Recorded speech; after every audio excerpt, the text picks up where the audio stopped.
Enclavada entre las tranquilas colinas de Judea, a pocos kilómetros de Jerusalén, se encuentra una pequeña aldea llamada Betania. Sin esplendor ni fama, simplemente una aldea sencilla con calles polvorientas y casas modestas. Pero fue allí, lejos de palacios y del bullicio de las multitudes, donde Jesús encontró un hogar, un lugar donde pudo descansar su alma, un hogar de amigos, Marta, María y Lázaro. Betania no era conocida por su riqueza, ni por su poder político, ni por sus inversiones materiales. Era un pueblo sencillo, pero lleno de significado espiritual. Era el tipo de lugar donde el amor era el bien más preciado, donde el pan se compartía con gratitud y donde el Hijo de Dios encontró refugio humano. Y entre estas amigas, Marta siempre destacaba: activa, práctica, meticulosa. La mujer que quería todo en su sitio, la mesa puesta, el fuego encendido, el ambiente perfecto para recibir a Jesús. Es un reflejo de muchos de nosotros, personas buenas y responsables que cargan con el peso del deber, con un corazón cansado de intentar complacer. Marta representa al ser humano moderno, lleno de tareas, compromisos, planes, y a menudo con poco tiempo para simplemente ser con Dios. Si te está gustando el vídeo, no olvides darle a me gusta, suscribirte al canal y dejar un comentario indicando de dónde has oído esta historia. Pero, ¿qué sucede cuando el celo se convierte en ansiedad? Cuando servir empieza a reemplazar el ser. Cuando invertir en hacer para Jesús comienza a robar la alegría de estar con Jesús. Ahí comienza la historia de Marta, no como un retrato lejano de una época pasada, sino como un espejo que nos invita a la introspección.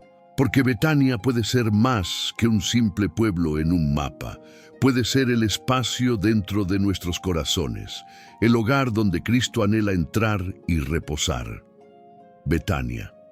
Un nombre sencillo, casi olvidado entre las colinas a pocos kilómetros de Jerusalén, pero que albergaba algo que ni siquiera los palacios de los reyes poseían: el descanso del Hijo de Dios. Allí, entre muros bajos y olivos centenarios, Jesús encontró un refugio silencioso, lejos del bullicio de los poderosos, del tintineo de las monedas en los bolsillos de los sacerdotes, de las discusiones políticas que pretendían medir la fe por el peso del dinero.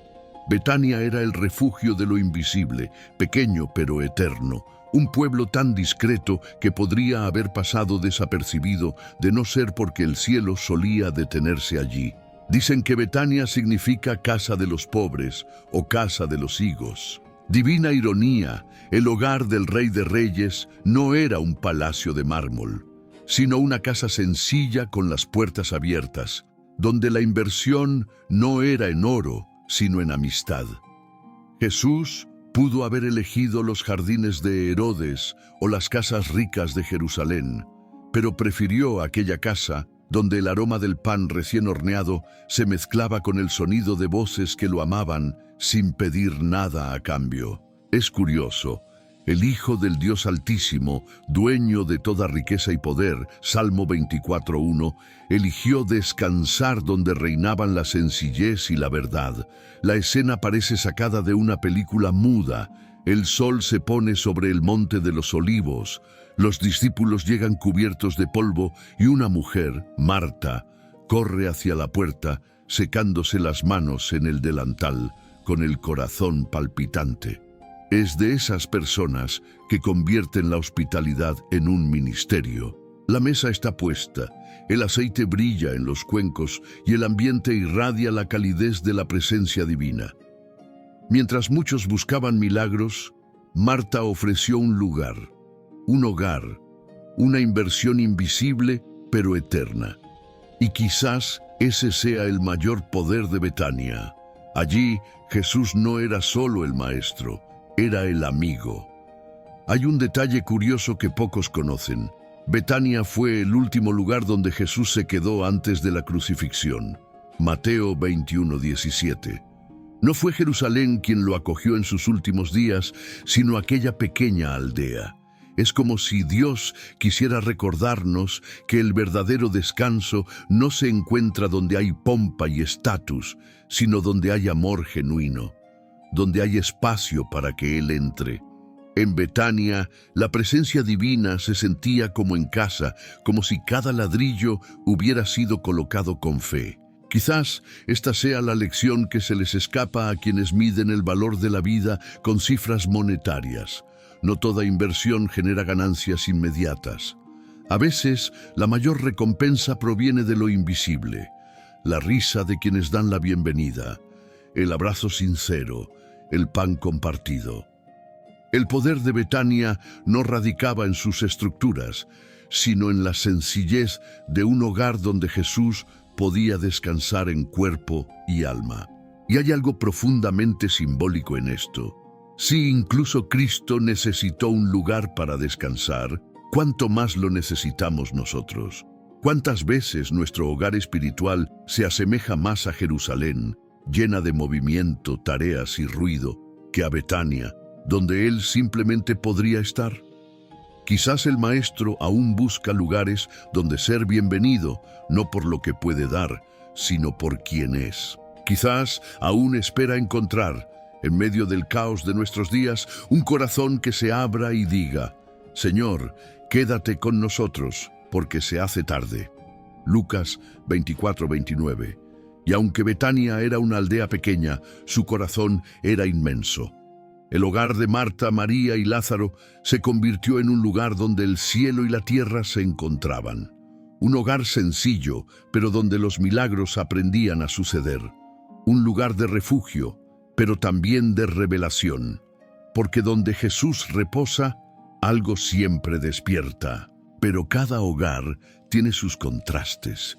Y en el corazón de ese hogar, entre el aroma del pan y los sonidos de la conversación, había una mujer cuyo entusiasmo se mezclaba con la ansiedad, cuyo amor se expresaba a través de su arduo trabajo. Marta era de esas mujeres que transformaban lo cotidiano en un escenario de devoción. Mientras muchos hablaban de fe, ella cocinaba, ordenaba, organizaba y servía. El sonido de sus sandalias sobre el suelo de Betania era como el ritmo de un corazón amoroso en acción. Creía que el amor que no se expresa con gestos es mera intención, y por eso su servicio era intenso, minucioso, casi una liturgia silenciosa. Cuando Jesús llegó, la casa se transformó en un templo. Cada plato, cada toalla doblada, cada jarra de agua era una ofrenda del alma. Había un poder oculto en su forma de cuidar, el poder de hacer tangible lo invisible, palpable lo espiritual. Pero servir también tiene su precio. Quienes viven para los detalles a veces se pierden en ellos. Marta se levantaba temprano, planeaba el menú, comprobaba que el aceite de oliva fuera puro, que el pan estuviera caliente, que el vino fuera el mejor que podían ofrecer. Mientras otros buscaban reconocimiento, ella buscaba la excelencia. Y quizás ahí radicaba su belleza y su conflicto, porque el amor la impulsaba, pero el perfeccionismo la agotaba. Había una tensión entre el celo sagrado y el control humano, entre el deseo de complacer a Dios y el intento de merecer su presencia. Es interesante observar que en la cultura judía la hospitalidad era una de las virtudes más nobles, casi un código sagrado. Recibir a alguien era una señal de honor y fe. Por lo tanto, Marta no solo era una buena anfitriona, cumplía un principio espiritual. En Oriente Medio, abrir la puerta era como abrir el corazón, y ofrecer comida era ofrecer una alianza. Por eso, el servicio de Marta no era trivial, era una inversión espiritual, un acto de fe práctica. En tiempos donde el poder se medía por la riqueza y la influencia, Marta invirtió en lo que nadie veía, el cuidado. Y aquí reside un punto teológico fascinante. Jesús nunca condenó el servicio de Marta. El problema no era el servicio en sí, sino la inquietud. Lucas 10:41. El maestro no deseaba menos actividad, sino más reposo dentro de ella. Veía en el ajetreo de Marta un reflejo del alma humana, siempre queriendo hacer más, dar más, demostrar más. Quizás el mundo aún se asemeja a ella, tan ocupado sirviendo a Dios que a veces olvida sentarse a la mesa con Él. Marta es un retrato de muchos de nosotros, detallista, práctica, llena de buenas intenciones, pero a menudo cansada de intentar controlar lo incontrolable. Un alma que calcula el tiempo, los gastos, el esfuerzo y que quiere que todo sea perfecto. Conocía el precio del aceite de oliva, el coste del trigo, el valor del dinero, pero aún así aprendería el precio del descanso. Porque en la economía divina, la verdadera riqueza no reside en lo que se acumula, sino en lo que se ofrece en paz. Y sin embargo, hay algo profundamente bello en ese corazón inquieto. Marta no esperaba aplausos. Su alegría radicaba en ver que todo funcionaba. Mientras los discípulos discutían sobre quién sería el más grande, ella se aseguraba de que el pan no se quemara.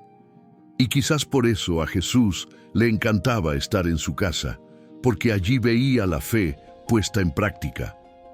Marta nos recuerda que el servicio tiene poder, que los gestos sencillos encierran la eternidad, que a veces la forma más pura de amor es preparar el entorno donde el amor puede vivirse. Pero el tiempo, con su divina ironía, siempre trae lecciones. Pronto, esta mujer detallista descubriría que el maestro no solo buscaba una mesa bien puesta, sino un corazón dispuesto a detenerse y escucharlo.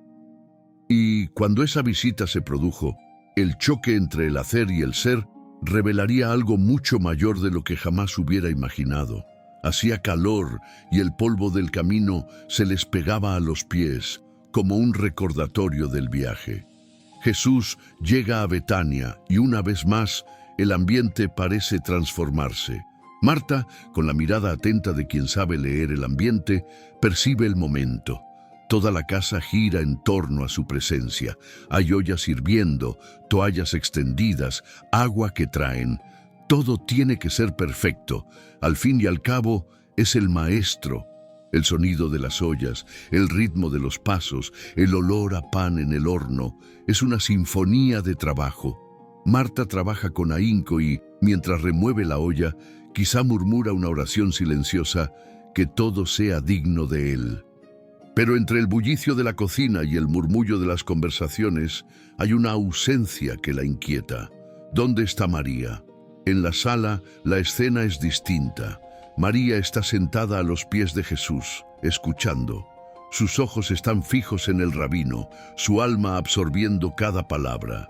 Es el contraste entre dos amores legítimos, aunque diferentes. Uno se expresa en la acción, el otro en la escucha.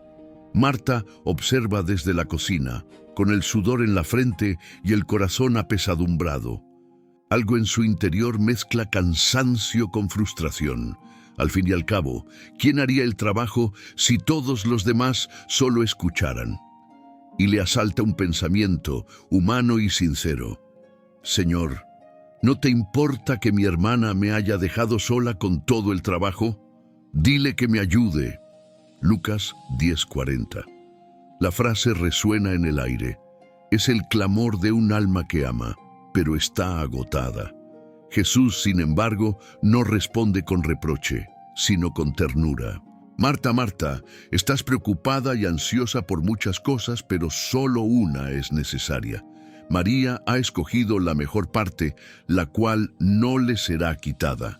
Lucas 10:41-42. Las palabras resuenan en Marta como un espejo. No se trataba de lo que hacía, sino de en qué se había convertido ese hacer dentro de ella. No se trataba del servicio en sí, sino del silencio perdido. Jesús no invalida su trabajo, lo santifica, llamándola a recuperar el equilibrio. Es como si le dijera, lo que haces es valioso, pero lo que eres conmigo es eterno. Esta escena es una de las más humanas de todo el Evangelio. Es un retrato de nuestras propias tensiones. Entre el hacer y el ser, el servir y el descansar, el correr y el escuchar. ¿Cuántas veces, en nombre de la fe, nos esforzamos al máximo? ¿Cuántas veces convertimos el ministerio en una carga, el servicio en una actuación, el amor en una obligación? El alma se convierte en una cocina llena de ollas hirviendo y el corazón en un templo sin altar. Hay poder en servir, sí, pero hay mayor poder en estar presente. A veces, la mayor inversión espiritual es el tiempo dedicado al silencio, no el esfuerzo realizado con ruido. Y hay un detalle curioso. Según algunos estudiosos, las casas en aquella época eran pequeñas y la cocina estaba cerca del salón. Esto significa que Marta oyó las palabras de Jesús, pero quizás sin comprenderlas. El ajetreo amortiguó la voz divina. Así nos sucede a nosotros, rodeados de compromisos, metas, dinero, planes y tareas, oímos sin escuchar. Nos esforzamos tanto en que las cosas funcionen que olvidamos dejar que el Maestro nos enseñe simplemente a ser. En el fondo, Marta no quería competir con María. Simplemente deseaba que Jesús notara su esfuerzo. Es la necesidad humana de ser vista. Pero la mirada de Cristo trasciende las apariencias. Él ve el corazón cansado tras las buenas intenciones. Y su respuesta es la invitación más liberadora del Evangelio. Una sola cosa es necesaria. Quizás esa una sola cosa sea precisamente la capacidad de detenerse, de dejarse amar sin necesidad de demostrar nada. Hay un humor sutil en la escena, como si el mismo Jesús sonriera al ver a Marta tan angustiada, corriendo de un lado a otro, y pensara: «Ah, si supiera que el verdadero banquete no está en la mesa, sino aquí, en la palabra». Y de hecho, el alimento de María no era el pan que salía del horno, sino la palabra que salía de la boca del Maestro. Pero la historia de Marta no termina ahí. Aquella primera visita fue solo el comienzo de un proceso divino, porque más tarde, cuando el dolor llame a la puerta y la muerte toque el hogar, esa misma mujer descubriría que escuchar es también un acto de fe, que a veces el silencio de Dios es el comienzo de un milagro aún por nacer. Marta, Marta, 2 veces. No por casualidad, jamás por casualidad. La repetición en boca de Jesús es siempre un gesto de ternura, no de reproche. Es como si cada sílaba llevara consigo la caricia de una mano sobre un hombro cansado. El primer Marta despierta la razón, el segundo llega al corazón. En aquella casa de Betania, el sonido de su nombre resuena como un bálsamo. Marta se detiene. El aire parece suspendido. Sus manos, antes ocupadas con bandejas y jarrones, ahora tiemblan levemente. Hay algo en la voz del Maestro que no puede ignorarse, un tono que mezcla autoridad y afecto, corrección y consuelo. Es una voz que conoce el nombre y el peso de quien lo porta. En la Biblia, el doble llamado siempre tiene un significado profundo. Abraham, Abraham, cuando Dios le impidió sacrificar a Isaac. Génesis 22:11. Moisés, Moisés, ante la zarza ardiente. Éxodo 3:4. Samuel, Samuel, la primera vez que el niño oyó al Señor. 1 Samuel 3:10. Saúl, Saúl, camino a Damasco. Hechos 9:4. Y ahora, Marta, Marta. Cada repetición es una pausa divina, una invitación a detenerse, un recordatorio de que Dios no solo quiere siervos eficientes, sino hijos conscientes. El doble llamado es el toque que interrumpe lo automático, el sonido que se abre paso entre el ruido de la vida cotidiana. Jesús no la reprende por lo que hace, la invita a ser. Sus palabras no tienen el tono de quien quiere silenciar, sino el de quien quiere liberar. Es como si le dijera: Marta, te vemos, tu esfuerzo es apreciado, pero no necesitas cargar con el peso del mundo sobre tus manos. Esa es la belleza de la voz que llama por su nombre. restaura la identidad que el cansancio ha ocultado. ¿Cuántas veces nos perdemos entre tareas, listas, metas, planes de inversión, cálculos financieros y el peso de las responsabilidades? ¿Cuántas veces confundimos valor con productividad? Jesús no pide cargos, funciones ni títulos. Pide personas. Hay poder en oír a Dios pronunciar tu propio nombre. Un poder que no se mide por la riqueza ni el estatus, sino por su presencia. En ese instante, Betania se transforma en un altar y Marta en un alma indefensa.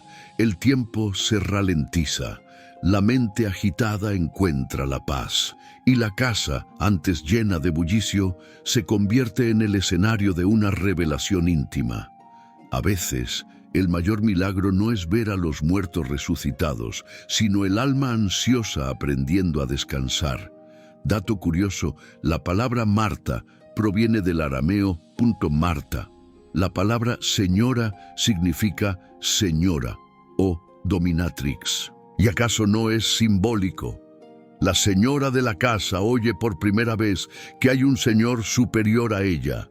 Es el encuentro entre el control humano y el dominio divino. Jesús no le quita su papel, lo redefine. No necesita ser la dueña de todo. Basta con ser hija de alguien. Esta escena es casi un reflejo de la vida moderna. Nos apresuramos, hacemos cosas, acumulamos poder, invertimos tiempo y energía para mantenerlo todo bajo control. Y entonces, de repente, Dios nos llama por nuestro nombre, no para humillarnos, sino para recordarnos que existe un ritmo más pausado, que hay una especie de poder en el descanso, una especie de riqueza en la quietud. Es como si susurrara: no necesitas demostrar tu amor con esfuerzo, simplemente sé, y hay humor en la ternura del momento. Podemos imaginar a Jesús sonriendo, asintiendo levemente, mientras Marta lo mira confundida, tal vez un poco avergonzada. Pero la vergüenza pronto da paso al alivio. El maestro la comprendió, y esta comprensión es el comienzo de la transformación. Porque cuando Dios nos llama dos veces, es señal de que quiere enseñarnos a vivir de otra manera. Sin embargo, el tiempo no se detiene en Betania. La vida pronto traerá sus pruebas. Y cuando sople el viento del dolor, cuando la pena llame a la puerta y el silencio de Dios parezca ensordecedor, esa voz, Marta, Marta, resonará en su interior como un recuerdo y una promesa. El mismo Dios que la llamó a la quietud, la llamará ahora a la fe, en medio de la pérdida. Y será en esta siguiente escena, a la sombra de la muerte de Lázaro, que Marta descubrirá que el amor de Cristo la invita no solo al descanso, sino también a la espera. Ese día, el viento en Betania soplaba distinto. La casa, antes llena de voces, ahora resonaba con el silencio del duelo. Las paredes percibían el eco de las oraciones sin respuesta, o al menos no como se esperaba. Lázaro estaba enfermo, y la enfermedad se propagaba más rápido que el alivio. Marta corría, pedía ayuda, buscaba recursos, calculaba qué se podía hacer. El dinero no era el problema. Lo que faltaba era tiempo. Y el tiempo es un bien que nadie controla. De repente, el poder se volvía inútil. Ninguna inversión humana podía comprar la presencia inmediata de Jesús. Y fue entonces cuando el corazón de Marta empezó a comprender que la fe y el control jamás coexistían en paz. Señor, el que amas está enfermo. Juan 11:3. El mensaje es sencillo, casi una súplica llena de confianza, pero los días pasan y Jesús no regresa. Marta ve salir y ponerse el sol, el cuerpo de Lázaro se debilita, la esperanza se disuelve en lágrimas. La vida parece haberse detenido en un intervalo eterno entre la petición y la respuesta. Y cuando su hermano finalmente muere, el mundo se derrumba en silencio. Es el derrumbe de todo lo que sabía hacer. Por primera vez, Marta no tiene nada que ofrecer, ninguna casa que ordenar, ninguna comida que preparar, solo vacío. Y es en este vacío donde la fe se revela, no como un grito de victoria, sino como un suspiro de dolor. Cuando Jesús finalmente llega 4 días después, el dolor es inmenso. Señor, si hubieras estado aquí, mi hermano no habría muerto. Juan 11:21. Estas palabras no son una acusación, son una confesión. Marta cree, pero también sufre. Es la oración de quien aún cree, aun cuando no comprende, de quien incluso con el corazón roto sigue hablando con Dios. La fe herida sigue siendo fe, y a veces es la fe más verdadera de todas. Hay un detalle curioso. En la tradición judía se creía que el espíritu del difunto permanecía cerca del cuerpo durante 3 días. Al 4.º día, era imposible esperar su regreso. En otras palabras, Jesús llega cuando la esperanza humana ya se ha extinguido. No se demora, enseña. La demora divina es el laboratorio de la confianza. Es allí, cuando las fuerzas humanas se agotan, donde se manifiesta el poder de Dios. Marta aprendería que esperar no es una pérdida, sino una inversión espiritual. Corre al encuentro de Jesús, tal vez con lágrimas y polvo en el rostro. Le tiemblan las manos, pero su mirada permanece firme. Pero aún ahora, sé que todo lo que le pidas a Dios, Dios te lo concederá. Juan 11:22. Es una fe mezclada con dolor, una certeza mezclada con confusión. Y Jesús le responde con una promesa que resuena hasta el día de hoy. Tu hermano resucitará. Juan 11:23. El cielo habla con esperanza, mientras la tierra aún llora. Y en este contraste, el corazón de Marta madura. Comprende que la fe no se basa en resultados, sino en la perseverancia. La capacidad de creer, incluso cuando nada tiene sentido, es el verdadero tesoro espiritual. No hay inversión más valiosa que la espera en silencio, porque la demora de Dios nunca es ausencia, es preparación. A veces, nuestro hogar espiritual también sufre pérdidas, sueños que mueren, planes que se derrumban, personas que se van. Y nosotros, como Marta, preguntamos, Señor, ¿dónde estabas? Pero quizás la pregunta correcta sea, Señor, ¿qué estás haciendo mientras espero? Porque Dios nunca está quieto. Él obra en lo profundo del alma, en las horas en que todo parece inmóvil. Marta, la mujer práctica, se enfrenta ahora a lo que ninguna tarea puede resolver. Aprende que la fe no se trata de resultados visibles, sino de una confianza invisible. Y es precisamente en esta debilidad donde comienza a aflorar su mayor fortaleza. Porque el dolor, cuando no mata la esperanza, la purifica. Y cuando su corazón roto se abre ante Cristo, algo cambia.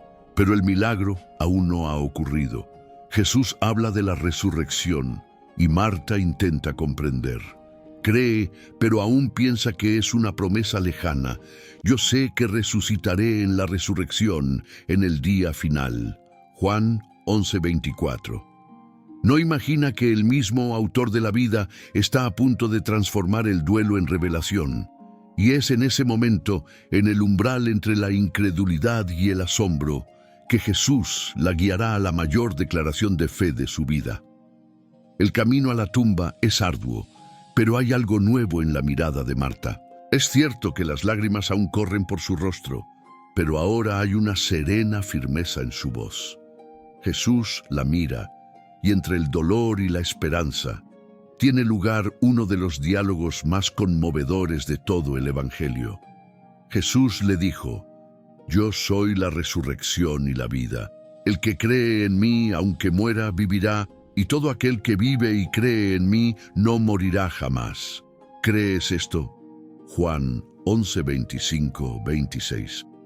Marta respira hondo, y entonces, con toda su alma en una sola frase responde, Sí, Señor, yo creo que tú eres Mesías, el Hijo de Dios, el que había de venir al mundo. Juan 11:27. Allí, entre lágrimas y el olor a muerte, hace la confesión que Pedro hizo en Cesarea de Filipo, pero ahora, desde lo más profundo del dolor. Es una fe que no nace de milagros, sino de la intimidad. Marta, la mujer práctica, ahora habla como una profetisa. No dice, creo, espero, ni me gustaría. Dice, creo. Es el verbo que transforma el mundo. Es la semilla que hace florecer lo imposible en la tierra del sufrimiento. Curiosamente, esta es una de las afirmaciones más contundentes de todo el Nuevo Testamento, y no la pronunció un discípulo varón, sino una mujer que hasta hace poco estaba absorta en las tareas de la cocina. Es como si el Espíritu Santo hubiera elegido Betania, la insignificante aldea, para revelar el mayor de los secretos. Cristo es la vida misma. El poder de Dios se manifiesta donde menos se espera, y la inversión divina siempre reside en corazones dispuestos, no en títulos ni estatus. Marta no tiene oro, ni influencia política, ni poder religioso. Lo único que tiene es fe, y eso le basta. Su riqueza es invisible pero eterna, y quizá esta sea la verdadera economía del reino. Cuanto más confía el alma, más abundante se vuelve. La fe es una inversión que nunca se deprecia, ni siquiera cuando el mercado de las emociones se desploma. Y la recompensa es la paz, una paz que no se puede comprar con dinero, porque proviene de una certeza: Cristo es la vida encarnada. Hay algo profundamente humano y teológico en esta confesión.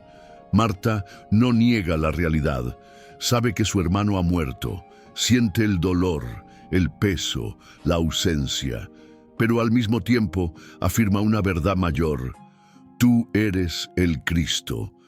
Esta es la fe que trasciende lo visible, que afronta la muerte y sin embargo confiesa la vida. El mundo diría que es locura, pero para Dios es el poder que abre tumbas.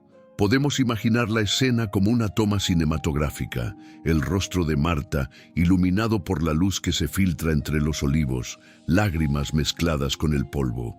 Jesús la observa con una leve sonrisa, porque reconoce en ese instante el florecimiento de una fe madura. Su fe ya no depende de milagros, sino de su presencia. Antes buscaba a Jesús para que le resolviera sus problemas.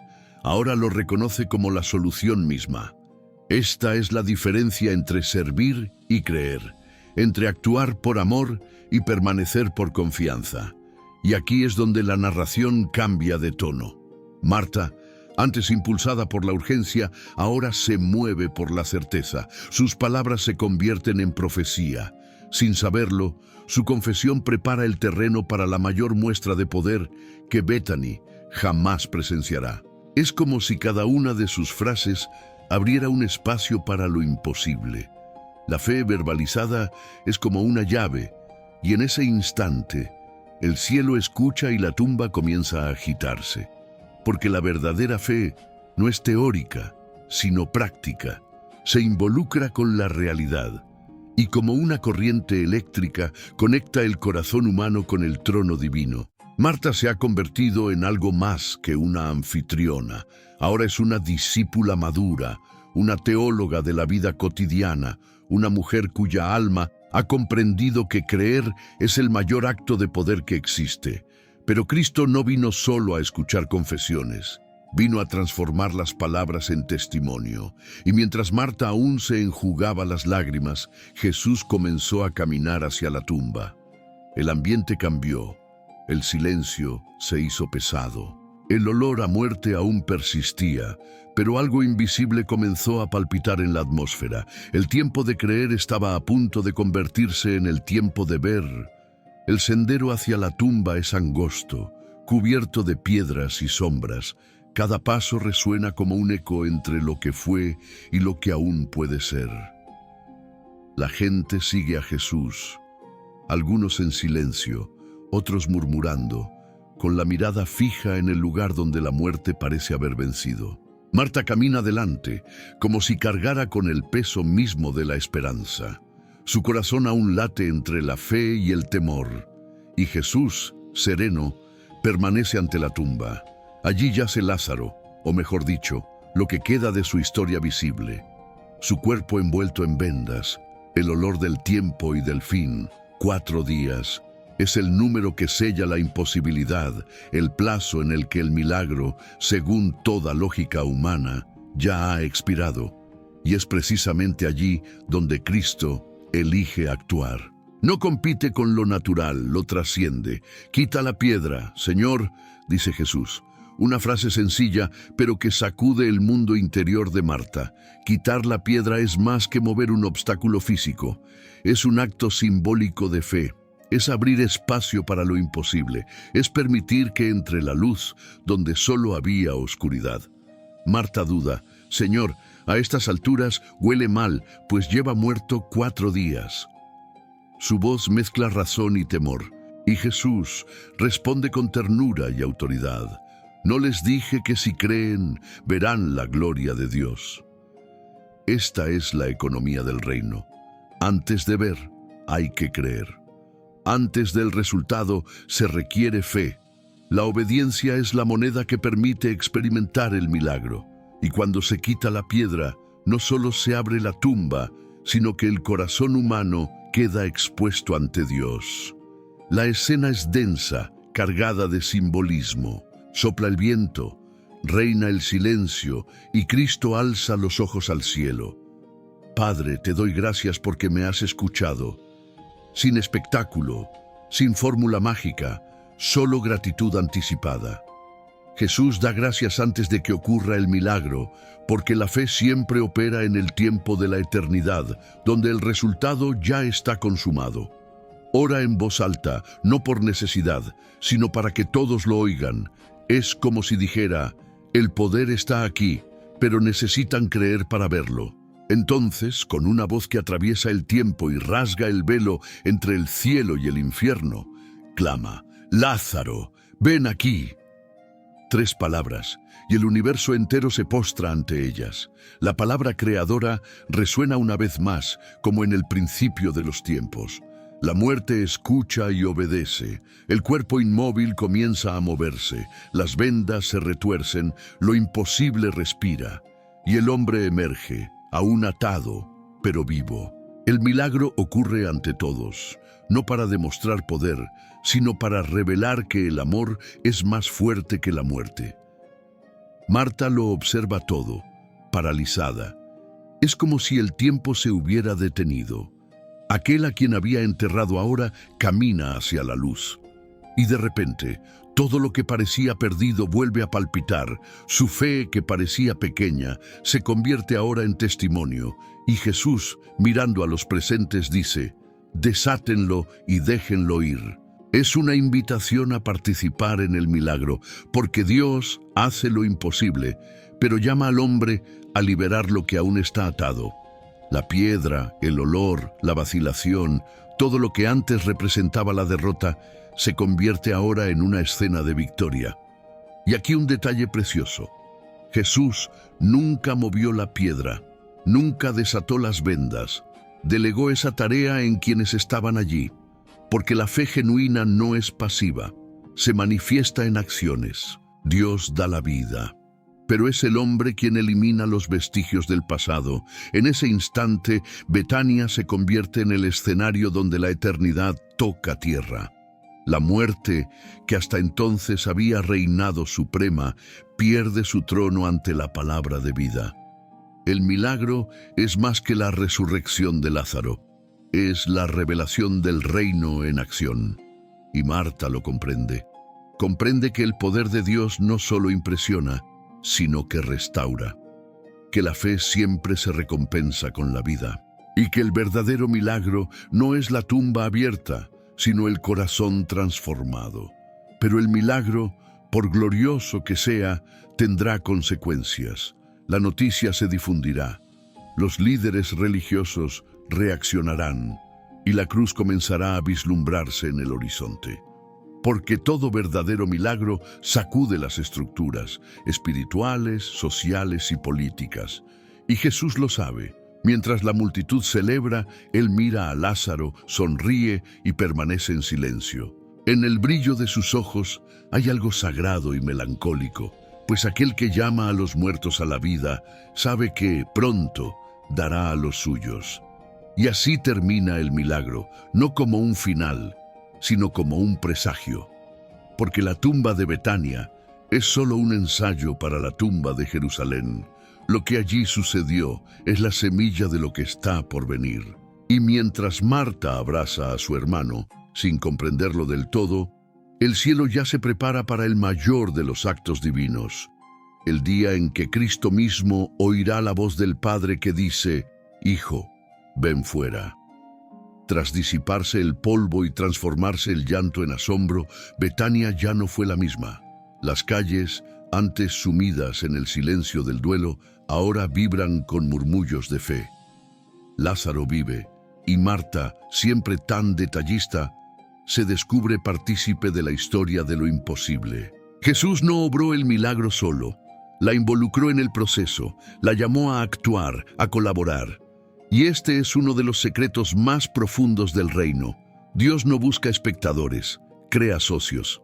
Mientras todos celebran, Marta observa a su hermano. Respira, habla, camina, sonríe. Lo imposible está ante ella, pero lo que más la conmueve no es solo presenciar el milagro, sino haber participado en él. «Quita la piedra», dijo Jesús, y ella la quitó. «Desátalo», ordenó el maestro, y ella obedeció. Y en ese sencillo gesto, que parecía insignificante, residía un misterio eterno. La fe no es estática, es acción basada en la confianza. Esta es la espiritualidad que trasciende el ritual y se integra en la vida cotidiana. La fe que se expresa en gestos concretos, en manos que quitan piedras, en voces que oran cuando todo parece perdido, en actitudes que reflejan poder y entrega espiritual. Marta comprende finalmente que el reino de Dios se pone en marcha cuando la obediencia humana y el poder divino se encuentran. La curiosidad que rodea este momento es profunda. El nombre Bethany significa casa de la aflicción o casa, dos pobres. Sin embargo, fue precisamente allí donde Jesús eligió demostrar el poder más magnífico, la resurrección. Esto nos revela algo esencial. El lugar donde moran las lágrimas también puede convertirse en la cuna de los milagros. Es como si Cristo mismo dijera: «Es aquí, en medio del dolor, donde florece la gloria de Dios». Marta ahora atesora esta revelación como un tesoro. Comprende que la fe no es magia, sino colaboración. Dios hace lo que solo Él puede hacer, pero llama al hombre a hacer lo que Él le pide. No lo hará para nosotros. La piedra no se movería sola. El nudo no se desataría por arte de magia. Requería obediencia, fe. Y en este proceso, Marta descubre una riqueza invaluable, la de ser un instrumento en manos del Creador. Hay algo profundamente humano en esto, el deseo de participar, de ser parte de la historia. Y Dios, que conoce el alma humana, no la excluye del proceso, la invita. Es como un padre que llama a su hijo pequeño para que le ayude a construir algo que, en realidad, podría hacer solo, pero prefiere hacerlo juntos. El milagro entonces deja de ser un simple acontecimiento y se convierte en una relación.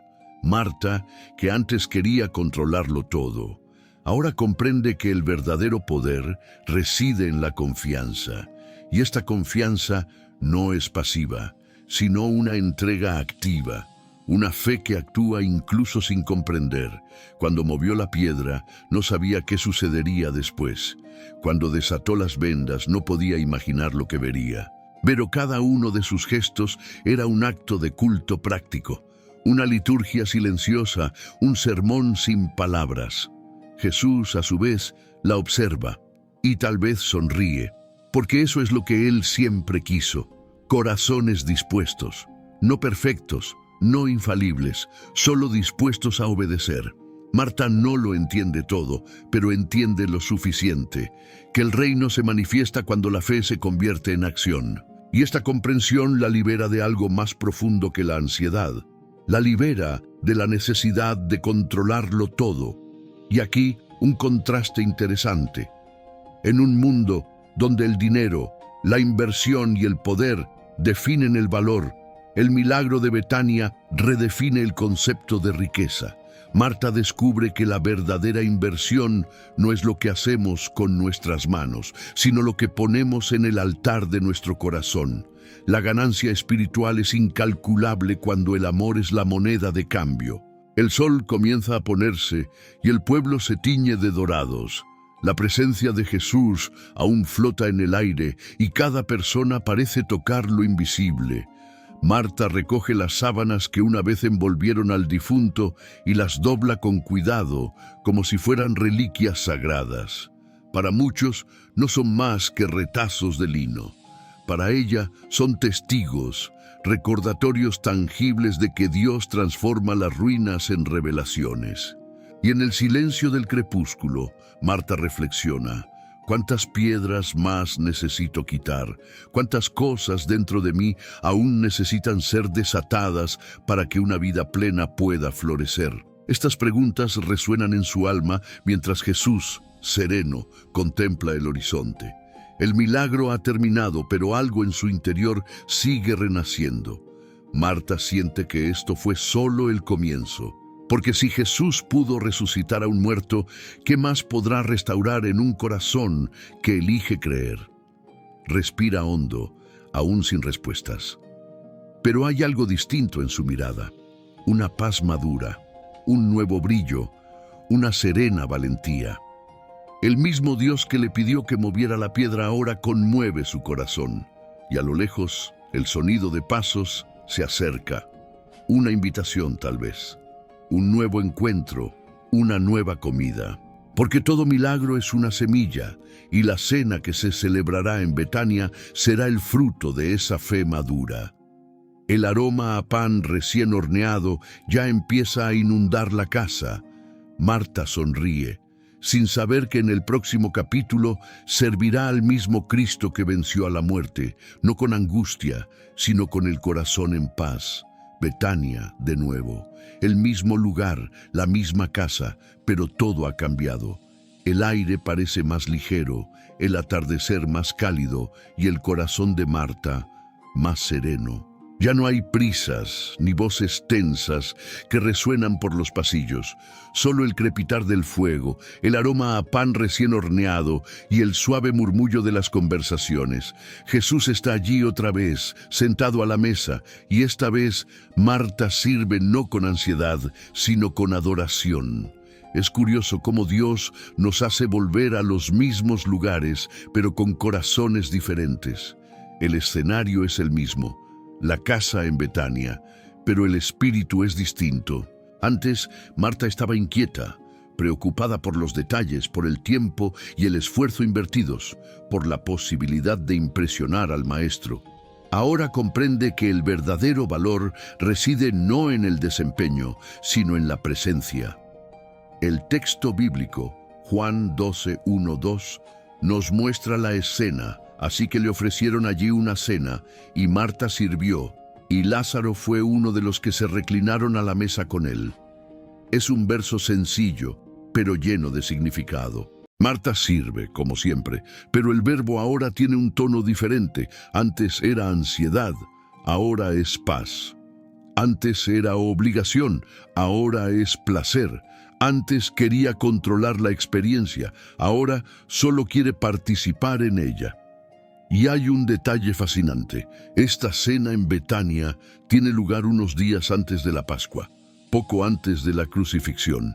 Es como si el cielo le hubiera concedido a Marta el privilegio de preparar una de las últimas mesas donde Jesús se sentaría antes de su sacrificio final. Su pequeño y sencillo hogar se convierte en el escenario del amor divino.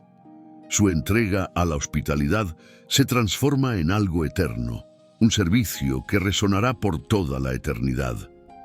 El ambiente es íntimo. La risa de Lázaro rompe el silencio. María se acerca con un frasco de alabastro lleno de un perfume muy caro, nardo puro, como dice el Evangelio, y lo derrama sobre los pies de Jesús. El aroma inunda la casa, dinero, inversión, poder. Todo se convierte en símbolo, en metáfora. Lo que antes representaba riqueza material se transforma ahora en expresión espiritual. El valor del perfume es incalculable, pero el gesto es lo que lo hace eterno.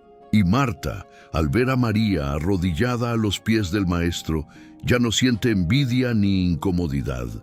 Comprende que hay muchas maneras de adorar. Algunos cantan, otros sirven, otros lloran a los pies del Señor. Y todas son aceptables cuando brotan de un corazón sincero. Sirve en silencio, y cada plato colocado en la mesa se convierte en un canto. Lo que antes era trabajo, ahora es culto. Lo que antes era esfuerzo, ahora es entrega. El mismo gesto, un espíritu distinto. Y ese es el secreto que solo comprenden quienes han sido transformados. No se trata de dejar de hacer, sino de hacer en paz. Mientras Marta sirve, Jesús la observa con ternura.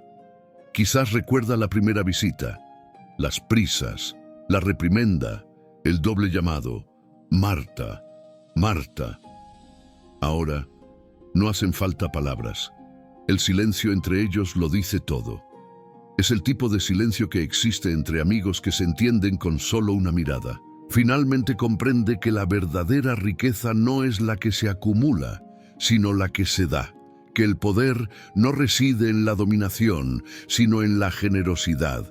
Que el dinero puede comprar especias, pero solo la fe puede perfumar una casa entera.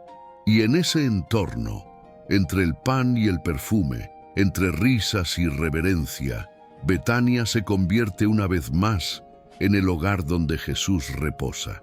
Un refugio en medio de las guerras de Jerusalén, un amparo antes de la tormenta. Es allí, entre amigos, donde el Hijo de Dios encuentra consuelo antes de la cruz. La mesa resplandece con sencillez. Marta sirve el pan, Jesús lo parte. Lázaro sonríe, vivo, testigo del poder que venció a la muerte. María ora en silencio. Es un momento de comunión plena, una pequeña muestra del banquete eterno que está por venir. Y el espectador invisible de esta escena, tú, yo, el lector, siente la invitación. ¿Y si mi hogar también se convirtiera en un lugar donde Jesús quisiera estar? Quizás la inversión no reside en las cosas, sino en la atmósfera. Quizás el poder no radica en el tamaño de la casa, sino en la disposición del corazón. Sopla el viento, las lámparas parpadean, y el rostro de Jesús se ilumina con una luz tenue.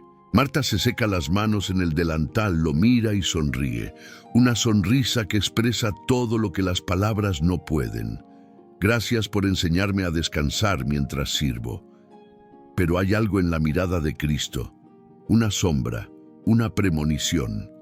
El tiempo en la mesa se acerca a su fin. Él sabe lo que le espera en Jerusalén. Y, aunque Marta no lo comprende del todo, lo presiente. El amor maduro reconoce cuando algo sagrado está a punto de terminar. La casa aún resuena con risas, pero el cielo ya empieza a cargarse con la premonición de la cruz. Marta, sin saberlo, sirve al Cordero en la víspera del sacrificio.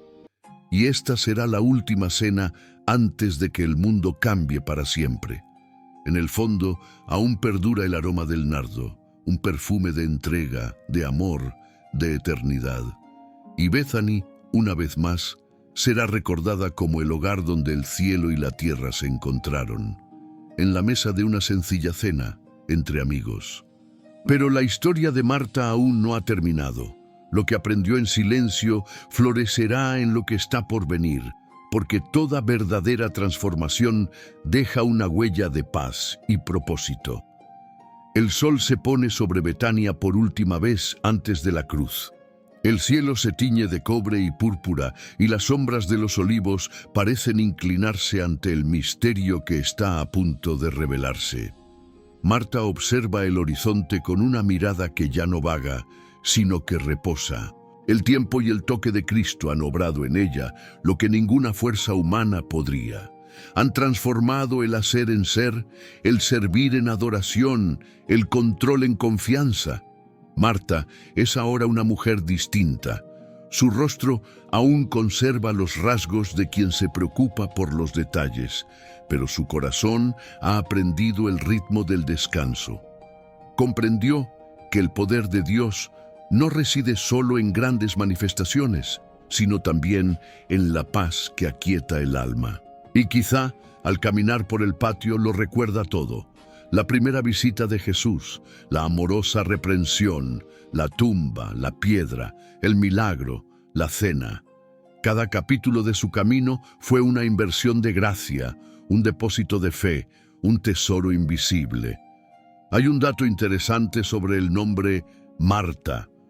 En arameo significa señora, dueña de la casa y eso era precisamente lo que ella era. No solo un hogar físico, sino también espiritual. Betania era su hogar, pero también el lugar donde el maestro hallaba descanso. Ahora, la dueña de la casa se ha convertido en discípula del reino. El dinero, las inversiones, el poder, todo aquello que una vez consideró esencial, se revela ahora como relativo ante la presencia del Eterno. El texto de Juan 12:2 aún resuena en su mente. Marta servía. Tan solo 2 palabras, pero resumen toda una vida. No se le atribuyen sermones ni largos discursos teológicos. Su predicación se compone de vasijas, manos y silencio. Ella sirve y el cielo se manifiesta. El servicio se convierte en el altar donde mora la gloria. Es la riqueza de quien comprendió que lo esencial no es lo que uno hace por Jesús, sino lo que uno le permite hacer en sí mismo. Mientras prepara el pan, Marta sonríe. Cada gesto es ahora una oración. El movimiento de sus manos, una liturgia.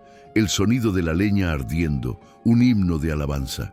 Y al pensar en todo lo que perdió, intentando controlarlo todo, se da cuenta de cuánto ganó al rendirse. El poder de Dios es diferente del poder humano. Mientras que el primero libera, el segundo aprisiona.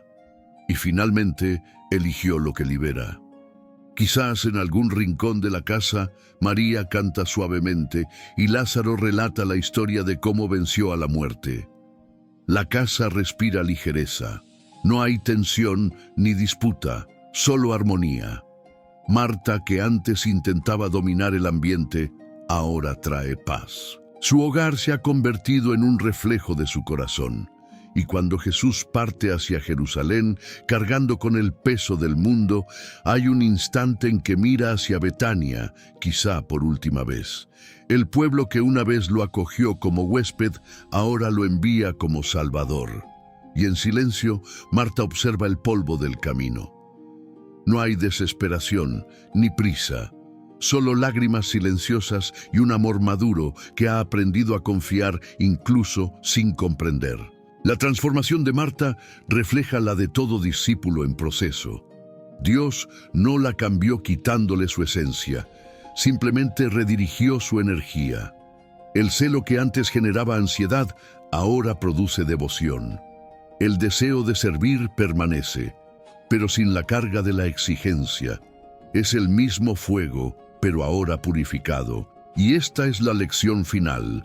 Dios no quiere que dejes de servir, quiere que sirvas en paz, que la cocina se convierta en un templo, el trabajo en alabanza, la vida cotidiana en un altar, que la vida, por sencilla que parezca, se transforme en una ofrenda viva. Marta aprendió que la verdadera inversión no se trata de oro, sino de tiempo y dedicación, que la mayor riqueza reside en tener un corazón dispuesto, que el poder no radica en hacer mucho, sino en ser íntegro. Y mientras las sombras de la noche envuelven a Betania, ella enciende una lámpara. La luz parpadeante se refleja en su rostro sereno, y es imposible no pensar que esa llama es un reflejo de lo que Jesús encendió en ella, una fe madura, silenciosa e inquebrantable. Marta, la mujer detallista, es ahora la mujer de paz. Marta, la anfitriona apresurada, es ahora el hogar de Dios. Y cuando el viento sopla y apaga lentamente la llama, Parece como si Cristo mismo susurrara en tu corazón: Marta, aprendiste, y eso era todo lo que quería. Y ahora, después de todo lo que hemos visto, les pregunto, ¿qué les evoca esta historia? Marta aprendió que el verdadero poder no reside en controlar, sino en confiar. No en hacer mucho, sino en hacerlo con propósito.